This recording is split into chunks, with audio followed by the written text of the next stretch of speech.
Dragonfly. Siapa yang tak mengenalnya? Dalam bahasa Indonesia, serangga terbang ini biasa disebut capung. Meski begitu, di masing-masing daerah, masyarakat menamai capung dengan sebutan yang berbeda-beda. Masyarakat Jawa sering menyebutnya kinjeng. Bahasa Sunda menamainya papatong. Sedangkan di Jawa Timur, capung disebut gantrung. Di Madura, capung disebut sisit, dan di Banyuwangi dikenal dengan nama duduk. Lain lagi, orang Ambon Maluku yang menyebut andarinyo. Sedangkan kasasiur adalah sebutan capung oleh masyarakat Dayak. Di Kupang disebut done, dan di Pulau Seram disebut bapak barat. Sementara dalam bahasa Nayak di Wamena disebut muk. Dan tentu masih banyak sebutan untuk serangga berkaki 6 ini.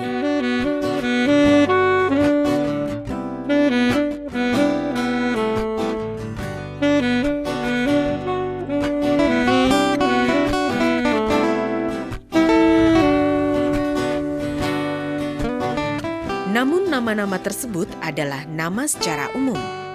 Tak ada sebutan spesifik untuk menjelaskan jenis capung tertentu.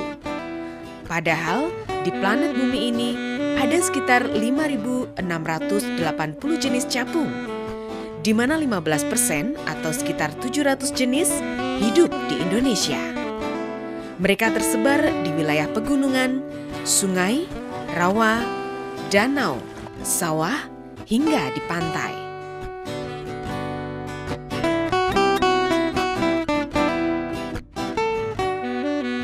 Termasuk dalam ordo Odonata, capung merupakan salah satu serangga terbang pertama yang muncul ke dunia. Dia sudah hidup sejak 360 juta tahun yang lalu, yakni pada zaman karbon. Proses evolusi membuat capung mampu beradaptasi dan bertahan sampai saat ini.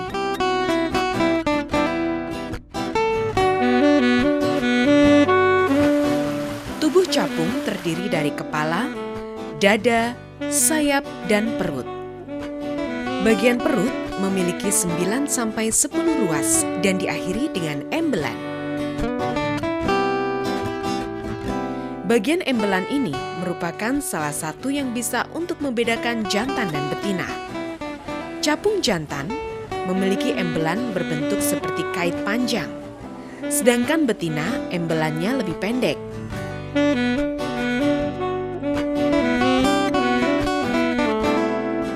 Pada saat masa kawin, embelan pada jantan digunakan sebagai penjepit leher sang betina.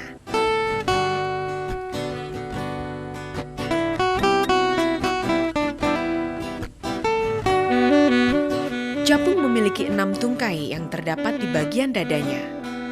Tungkai paling depan lebih pendek daripada tungkai di belakangnya.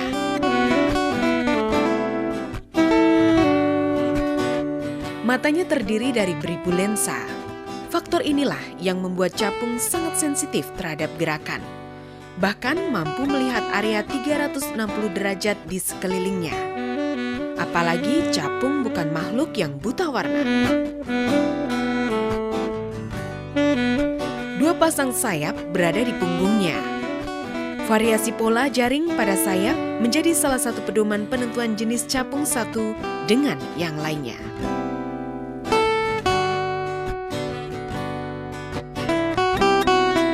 Saat terbang, capung unggul dalam bermanuver.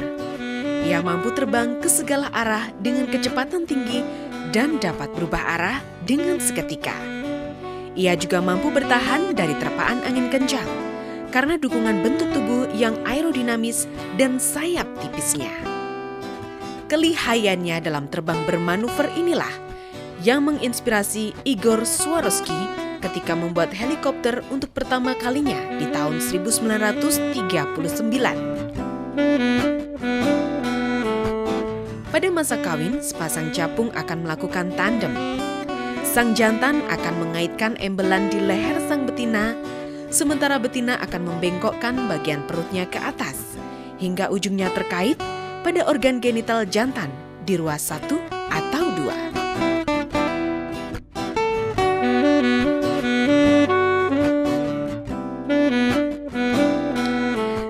kopulasi, capung betina akan meletakkan telur di dalam air atau disisipkan di atas tanaman air dan akan menetas dalam 2 hingga 3 minggu. Dan nimfa atau anakan capung akan hidup di dalam air dalam kurun waktu 1-3 tahun sebelum bermetamorfosis. Selama hidup di air, mereka memangsa jentik-jentik nyamuk, ikan kecil, dan serangga air lainnya.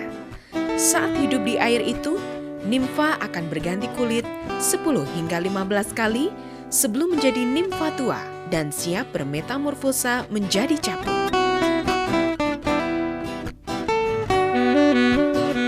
Kondisi air sangat berpengaruh bagi kelangsungan hidup nimfa. Kebanyakan dari mereka hanya bisa hidup di air yang belum mengandung polutan. Hanya sedikit jenis capung yang nimfanya bisa hidup di air yang memiliki kadar pencemaran sedang. Oleh karena itu, capung dapat dijadikan bioindikator pencemaran air.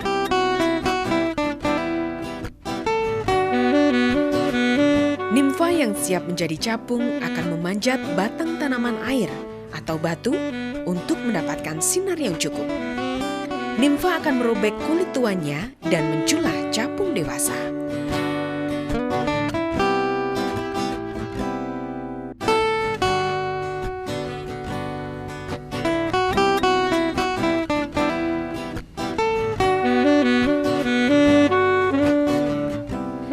Tahapan penyempurnaan bentuk tubuh, warna, dan menghilangkan kelembapan ini biasanya memakan waktu 3-4 jam, tergantung pada cahaya matahari dan tiupan angin.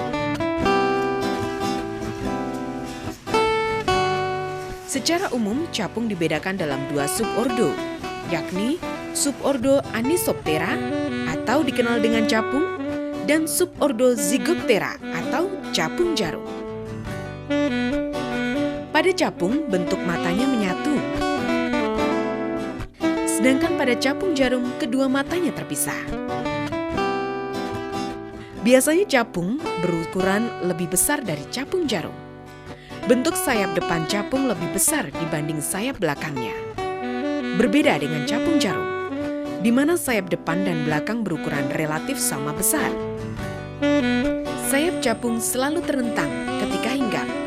Sedangkan pada capung jarum, sayapnya terlipat ke atas tubuh ketika mereka sedang beristirahat. Capung dewasa memangsa serangga-serangga kecil, nyamuk, lalat, kutu daun, wereng, dan kupu-kupu. Namun sebagai serangga karnivor, mereka juga kanibal dan terkadang memakan jenis capung lain atau sesama jenisnya. Menurut penelitian di Universitas Harvard, capung dewasa mampu memakan 50-100 ekor nyamuk setiap harinya.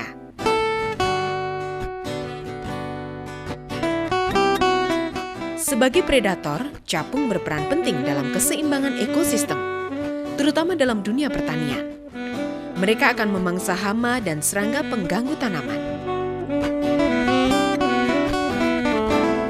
Tentu saja, capung sangat berguna bagi petani, sebab capung adalah sahabat para petani. Wahai naga nan rupawan, elok benar corakmu. Tertegun aku sesaat kau kepak sayapmu ilmu, dan kau terbang tinggi.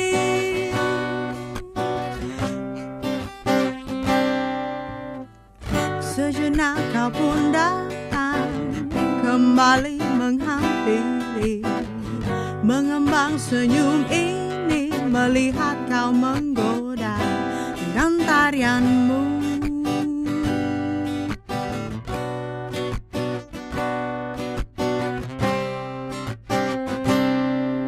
Terbanglah terbang capungku, hiasi dunia dengan warna, taburkan benih cinta kasih pada alam ini.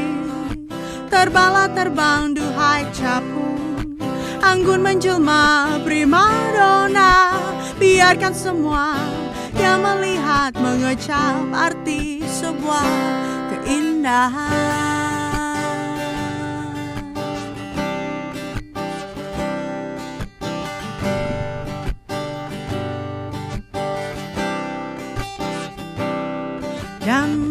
ragamu yang mempesona, terlihat apik di balai sang surya.